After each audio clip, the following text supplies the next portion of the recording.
moi je connais pas de centre de cure dont les patients sont remis en liberté à l'heure de l'apéro. Parlez moins fort, vous allez réveiller les toxicos. Je crois que vous comprenez pas, je suis complètement affolée. Mon mari vient de passer la nuit dehors, je sais pas ce qu'il fait, je sais même pas où il est. Écoutez, même s'il a eu une rechute, votre mari reviendra, j'en suis convaincu, et on vous appellera chez vous à ce moment-là. C'est pour ça que vous devez rentrer très vite. Mais faites au moins semblant d'être inquiet. Pas au prix où je suis payé. Vous savez pas ce que vous perdez. J'ai pas mal d'amis alcooliques, mais je leur recommanderai jamais votre centre. Nous avons appris très tôt dans la matinée le décès du lieutenant Chuck Vance de la police de Fairview. La voiture qui l'a renversé ne s'est pas arrêtée. Tous ses collègues de la police sont sous le choc. Le lieutenant Vance traversait Lake Street aux environs de 23 heures lorsqu'il a été percuté par un véhicule de couleur foncée. Tiens, salut Trésor. Alors comment tu te sens ce matin? Dans le brouillard. Et j'ai des nausées. J'ai bien peur que ce soit ma faute. J'ai mis quelques somnifères dans ta tisane hier soir. Et je sais pas trop combien. Tu veux dire que tu m'as troqué?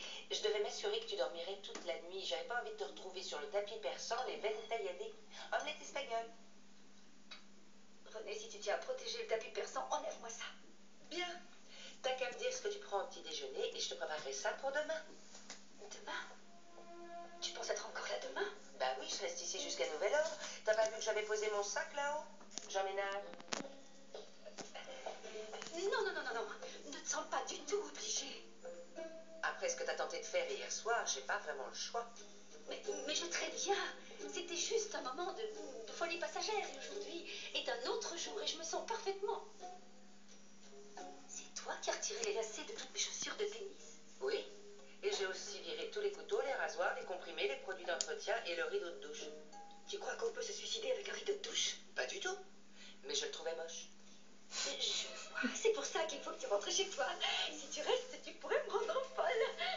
Je préfère te voir en camisole plutôt que dans un cercueil. Je te remercie, c'est très gentil, mais je vais bien maintenant. Aujourd'hui est un nouveau jour et j'aime la vie. Parfait.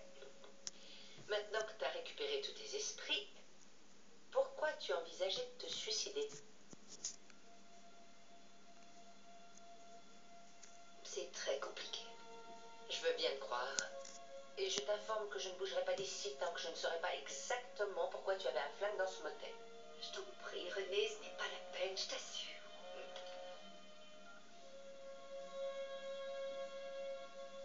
Que se passe-t-il? Une mauvaise nouvelle concernant ton ami Chuck Vance.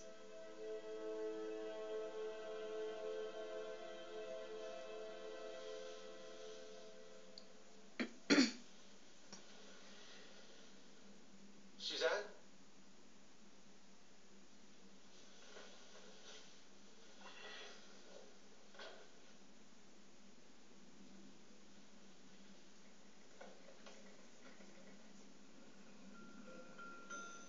Suzanne?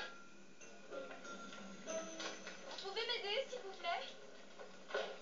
Non, personne va t'aider parce que tu iras nulle part. Mike, mais tu devais dormir. Et toi aussi, où est-ce que tu vas? Mais tu sais où je vais, à New York. Je t'ai laissé un message sur ta table de chevet. Mais je croyais, Mike.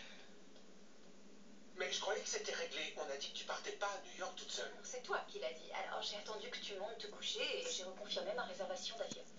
Bon, si tu pars, ce sera sans tes vêtements. Mike, attendez une seconde. C'est quoi cette valise? On dirait que tu pars pour un mois. 3 semaines. Félix a planifié plusieurs rendez-vous avec les galeristes. Et si tout va bien, on pourra envisager de déménager. Il n'est pas question que j'aille vivre à New York. Mais pourquoi pas? C'est ici que je bosse et que j'ai des clients. Ton travail sera beaucoup plus passionnant là-bas. Imagine la taille des canalisations dans une grande ville. Suzanne, je sais que c'est pas pour devenir peintre que tu veux aller à New York. Bah voyons. Non, tu veux partir pour t'éloigner de Chuck Vance. Oui, c'est vrai. Oui, t'as raison. Je sais plus où j'en suis. Encore un interrogatoire de Chuck et je cracherai le morceau, je le sais. Ensuite, j'irai en tôle et j'emmènerai la moitié des voisins avec moi. Je suis vraiment désolée. Je veux pas prendre ce risque. Allez, tu vas me laisser partir. Salut? Qu'est-ce qui se passe? Il est mort, vous en êtes certaine? Apparemment, il a été renversé par une voiture, on n'en sait pas plus. Et alors? Qu'est-ce qui va se passer? Rien, tout est réglé. La seule personne qui nous soupçonnait est morte. Gabi, c'était tout de même l'amie de Brie. Oui, et si elle m'avait écouté, elle l'aurait laissé tomber, ça aurait pas été compliqué pour nous. Ça suffit, arrêtez. Je crois qu'il est temps de se poser la seule véritable question. C'est-à-dire? Est-ce que sa mort est vraiment accidentelle? Oh mon Dieu, il a été assassiné. Non, c'est un accident. Et c'est tout de même un hasard étrange.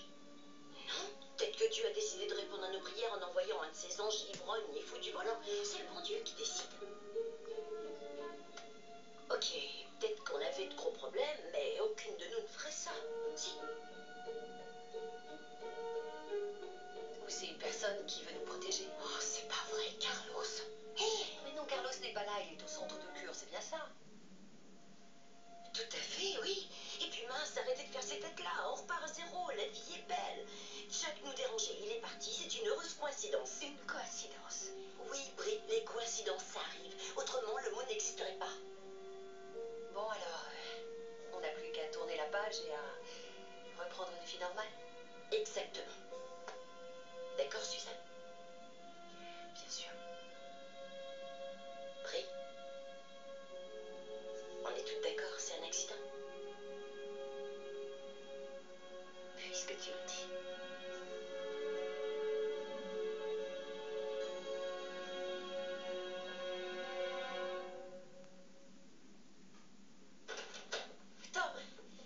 Tom, j'ai une super nouvelle. Tu devineras jamais ce qui vient d'arriver à... Bob? Qu'est-ce qui t'a pris? Quoi? Depuis quand t'enterres des cadavres dans les bois? Elle l'a fait pour aider une amie, d'accord? Ne l'oublie pas. Tu l'as dit à Bob? Mais évidemment, je l'ai dit à Bob. S'ils viennent t'arrêter, t'auras besoin d'un avocat. Tom, je viens d'apprendre que toutes les personnes invitées à mon dernier barbecue sont impliquées dans un meurtre et tu me sers un verre d'eau. Ah oui, toi c'est un whisky, excuse-moi. T'aurais pas dû faire ça. On n'a pas besoin d'un avocat. Il faut se préparer au pire, Linette. J'ai pas envie d'emmener les enfants te voir le jour de la fête des mères derrière les barreaux. Mais non, écoute-moi. Chuck Vance est mort hier soir. Quoi? Renversé par une voiture. Oh, bon sang, j'espère que c'est pas vous cette fois. Non. C'est sérieux? Et Chuck était le seul à savoir que... Oui. Oh, nom de Dieu.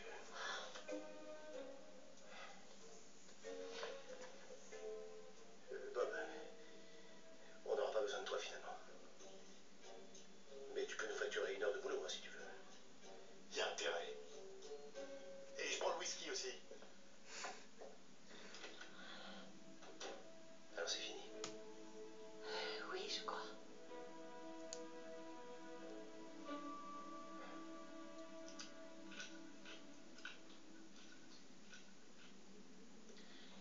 Bon, qu'est-ce qui va pas? Le seul mec qui pouvait tous nous envoyer en tôle est mort. On est complètement libérés, mais toi, tu fais plus déprimé que jamais. Je voudrais savoir pourquoi. J'en sais rien. Ça te contrarie que Chuck soit mort dans cet accident? Oui, un peu. Mais pas vraiment. Alors pourquoi tu passes ton temps à pleurnicher? Oh, mais j'en sais rien. Mais enfin, tu pourrais faire un effort. Pourquoi tu t'énerves comme ça? Parce que ça va faire des mois que je suis coincé dans un manège émotionnel, on dirait des montagnes russes, et j'ai envie de descendre. Eh ben, excuse-moi, je reconnais que depuis quelque temps, je suis plus aussi guillerette. Mais je te rappelle que je vis avec un abominable secret. Non, des secrets, tout le monde en a. Qu'est-ce que tu crois? Rien à voir avec le mien. J'ai enterré un mec dans les bois. Mais enfin, le garagiste vend de la drogue, le boucher tabasse les SDF et la bibliothécaire est nymphomane. Le monde est rempli de gens ordinaires qui font des choses pas bien. Réveille-toi un peu, balaye ta culpabilité. On a le droit de continuer à vivre.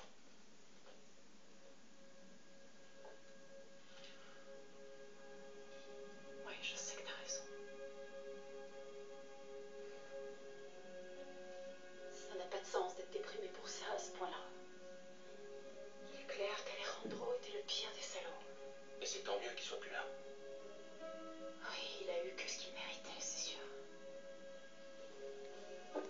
Alors pourquoi tu continues à... Je sais pas du tout. Mais je finirai par le savoir, je te le promets. Merci. La bibliothécaire est nymphomane? Non, ça je l'ai inventé. Ah, parce que j'ai toujours eu l'impression qu'elle Non, avait... Suzanne. Monsieur Murphy, Oui. je tenais à passer vous présenter mes condoléances. J'ai appris la disparition du lieutenant Vance. Ce sont des circonstances tragiques. Est-ce qu'on sait qui a fait ça? Qui êtes-vous? Oh, je m'appelle Gabrielle Solis. En fait, j'ai rencontré Chuck chez Brie Van de Camp. C'est une de mes amies. Cette femme est une garce de première catégorie. Oui, c'est pour ça que je lui adresse pratiquement plus la parole. Et donc, on a des témoins de l'accident. Tout le monde sait ce qu'elle a fait à Chuck. Elle l'a pris pour le jeter comme une vieille chaussette. Quand je pense qu'il voulait l'épouser. Ouais, je suis d'accord. Épouser Brie, c'était la pire chose qui pouvait lui arriver. Enfin, presque la pire chose. Vous avez des indices, quelque chose? Pas encore. Excusez-moi. Oh, je crois savoir ce qui a pu se passer. Les jeunes, ils boivent et s'amusent à renverser les gens. C'est un rite de passage, un peu comme les fêtes de fin d'études. Si j'étais vous, je me concentrerais sur les universités et les écoles du coin. Le suspect est forcément couvert d'acné. C'est pas un accident. Vous êtes sûr?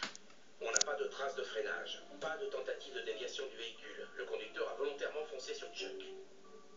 Attends, le moindre détail sur la marque de la voiture ou le physique du conducteur? Non, madame, mais nous passons en revue tous les ateliers de réparation. Ah, d'accord. Vous en faites pas. Un policier a été tué. Je peux vous dire que nous retrouverons le coupable et qu'il paiera pour ce qu'il a fait. Et pas qu'un peu.